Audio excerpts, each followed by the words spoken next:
Bonjour à tous, on se retrouve aujourd'hui pour une nouvelle capsule de français dans le cadre du cours Intégration d'éthique. Aujourd'hui, nous allons aborder la différence entre les adjectifs qualifiants et les adjectifs classifiants. C'est une nouvelle notion pour vous, mais prêtez-y bien attention car vous continuerez à l'utiliser au secondaire. Alors commençons. Tu sais que l'adjectif est un mot qui apporte une précision sur le nom auquel il est associé. Cependant, ce qui est nouveau pour toi, c'est qu'il y a deux catégories d'adjectifs. L'adjectif qualifiant et l'adjectif classifiant. Quelles sont les caractéristiques de l'adjectif qualifiant? Il permet de donner une qualité à un nom, qui peut avoir une valeur positive, négative ou neutre. Si je dis une personne sympathique, je lui attribue une valeur positive, un vent violent, une valeur négative ou un ciel bleu, une valeur neutre. Selon le cas, cet adjectif peut être placé avant ou après le nom qu'il précise. Voyons encore des exemples. Je peux dire un vent violent ou une violente tempête, une table solide ou une solide table. Une personne sympathique ou une sympathique personne. Ça peut sonner bizarre dans ce cas, mais ça se fait, ça se dit. Comment puis-je reconnaître un adjectif qualifiant? Je peux utiliser tout d'abord la première méthode qui consiste à l'identifier en plaçant un adverbe d'intensité devant le nom sans que cela crée une erreur de sens. Prenons des exemples. Je peux dire un vent peu violent ou une très violente tempête. La phrase ne crée pas d'erreur de sens. Donc, ça veut dire que c'est un adjectif qualifiant.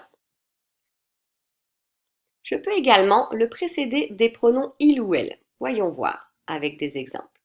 Je peux dire un vent violent, je peux reprendre le nom un vent par il et dire il est violent. Ça fonctionne. Je peux dire une violente tempête, elle est violente. Ça fonctionne également. Ceci me laisse penser que c'est un adjectif qualifiant.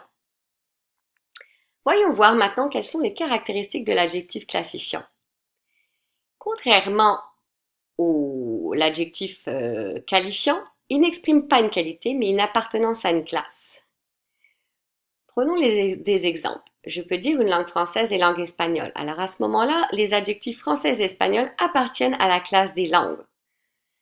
Le gouvernement provincial et le gouvernement fédéral. On voit que les deux adjectifs appartiennent à la classe du gouvernement. Je peux également dire un réseau routier et un réseau informatique. Ces deux adjectifs, on voit, appartiennent à la classe réseau.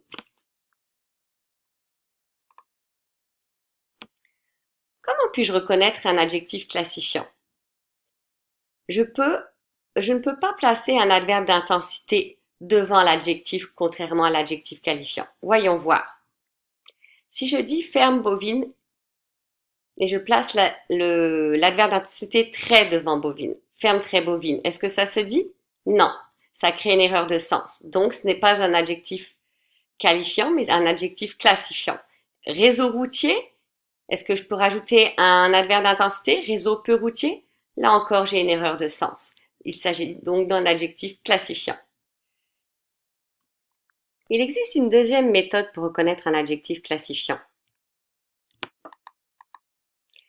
Il se place toujours après le nom car il occupe la fonction complément du nom. Voyons des exemples. Les paysages gaspésiens. Est-ce que je peux dire les gaspésiens paysages? Non, je crée une erreur de sens. Alors à ce moment-là, l'adjectif occupe la fonction complément du nom car on peut dire les paysages de la Gaspésie. Le gouvernement provincial, est-ce que je peux dire le provincial gouvernement? Toujours pas, ça crée une erreur de sens, car le complément du nom est le gouvernement de la province. Il faut savoir que l'adjectif peut être à la fois qualifiant et classifiant, selon le contexte de la phrase. Si je dis c'est un homme nerveux, je peux rajouter l'adverbe extrêmement nerveux. C'est un homme extrêmement nerveux, alors je sais que c'est un adjectif qualifiant. C'est un système nerveux. Est-ce que je peux rajouter l'adverbe extrêmement nerveux? Non. Cette fois, je vois que ça crée une erreur de sens, donc c'est un adjectif classifiant. Il faut savoir que les adjectifs ont des caractéristiques communes, que ce soit un adjectif qualifiant ou classifiant, car tous les deux s'accordent de la même manière, c'est-à-dire en genre et en nombre, avec le nom ou le pronom qu'ils précisent, comme on peut le voir selon les exemples ci-dessous.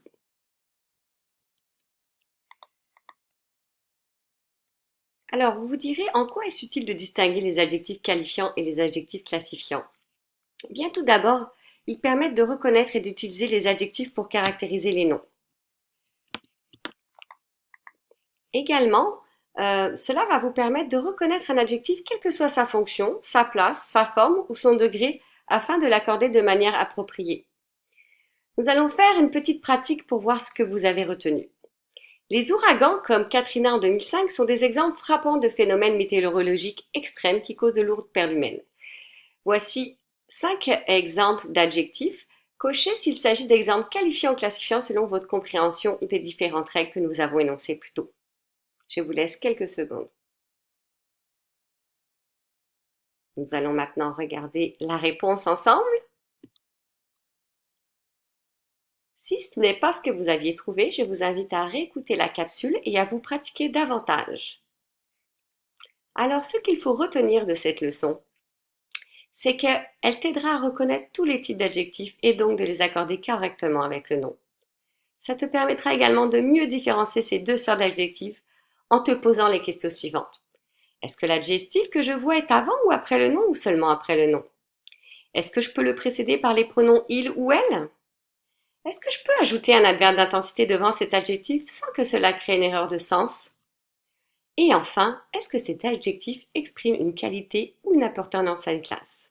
J'espère que tu as apprécié cette capsule et on se revoit prochainement. À bientôt!